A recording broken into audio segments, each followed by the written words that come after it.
Industriaren ikuspuntu batetik, talentua erakartzeko, atxikitzeko edo garatzerako orduan, nik uste dut Euskadin erronka asko ditugula, baina gaurko honetan horietako bi nabarmendu edo azpimarratu nahiko nituzke. Alde batetik, nik uste dut oso garrantzitsua dela jende gaztea industriara gerturatzea, edo industria jende gaztearengana gerturatzea, edo biak batera egitea.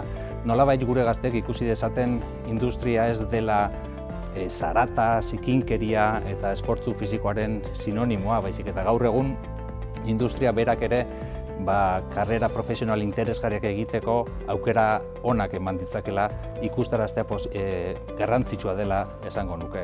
Eta bigarrenik, nolabait Euskadi munduan kokatzerako orduan, nik uste ekosistema bezala posizionatu beharko genukela. Hau da, karrera profesional interesgarri eta erakargarri bat garatzeko ekosistema industrial, ekosistema zientifiko eta teknologiko erakargarri eta interesgarri gisa.